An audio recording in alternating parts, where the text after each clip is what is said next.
नमस्ते दोस्तों, मैं पंकज जायसवाल। मैं first year BCom regular batch के जो स्टूडेंट्स हैं उनको इन्फॉर्मेशन देना चाहूँगा और शेयर करना चाहूँगा। फर्स्ट ईयर बीकॉम सेमेस्टर 2 की इंटरनल एग्जाम 14 मई से स्टार्ट हो रही है।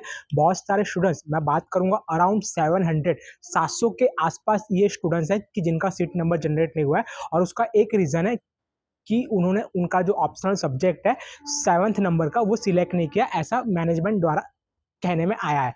मैं आप सभी को बता दूँ कि 4 मई लास्ट डेट थी सब्जेक्ट सिलेक्शन करने के लिए, ऑप्शनल सब्जेक्ट के लिए। अब आप सब लोग ध्यान से सुन लो, जिस भी स्टूडेंट्स ने सब्जेक्ट सिलेक्ट नहीं किए तो उनका जो सीट नंबर है वो जनरेट नहीं होगा। और ऐसे भी बहुत सारे स्टूडेंट्स हैं कि जिन लोगों ने ऑलरेडी सब्जेक्ट सिलेक्ट कर लिया है ऑप्शनल सब्जेक्ट का, लेकिन उनका जो सीट नंबर है वो शो नहीं कर रहा है उनके प्रोफाइल में। तो आप सब लोग ध्यान से सुनिए, इसके लिए आपको विजिट करना होगा university head office exam section, क्योंकि ये टेक्निकल इशू है तो इसलिए आपको university head office exam section जाना होगा।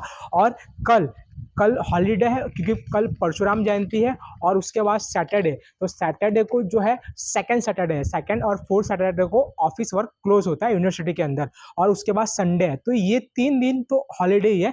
उसके बाद मैं आपको बताता हूँ कि मंडे को यानी कि 13 मई को आपको यूनिवर्सिटी हेड ऑफिस जाना होगा। और टाइमिंग मैं आपको बता दूँ, सुबह 11:30 बजे हेड ऑफिस ओपन होती है और शाम के 5 बजे तक चालू रहती है। वहाँ पर जाके आपको एग्जाम सेक्शन में बात करनी होगी। और जिस भी स्टूडेंट का सब्जेक्ट सिलेक्ट हो चुका है फिर भी सीट नंबर शो नहीं कर रहा है, तो वो हेड ऑफिस का कांटेक्ट करे और उनके रिस्पेक्टिव बिल्डिंग का कांटेक्ट करे, क्योंकि टेक्निकल इशू है, ये क्यों शो नहीं हो रहा है वो आपको वहीं से पता चलेगा। तो आप भूलना मत, मंडे को यानी कि 13 मई को 11:30 से शाम के 5 के बीच आपके रिस्पेक्टिव बिल्डिंग के ऑफिस और university head office. University head office का एड्रेस है, मैं आपको बता रहा हूँ, आप नोट कर ले।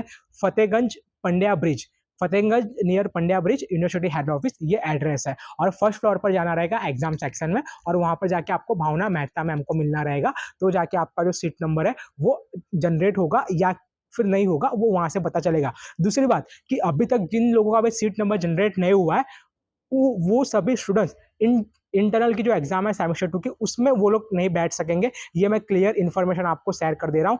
जिस भी स्टूडेंट का सीट नंबर अभी तक यानी कि आज की डेट में जनरेट नहीं हुआ, वो सभी स्टूडेंट्स इंटरनल एग्जाम में नहीं बैठ सकेंगे।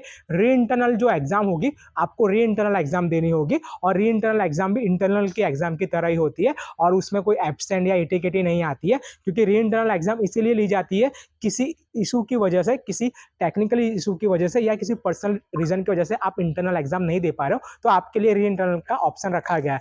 तो जिस भी स्टूडेंट्स का सीट नंबर जनरेट नहीं हुआ है वो इस इंटरनल एग्जाम को नहीं दे पाएंगे जो 14 मई से स्टार्ट हो रही है। उनके लिए जो री इंटरनल एग्जाम होगी मई एंड या फिर जून के स्टार्टिंग मंथ में, वो एग्जाम उनको देनी रहेगी। So that's clear. नमस्ते।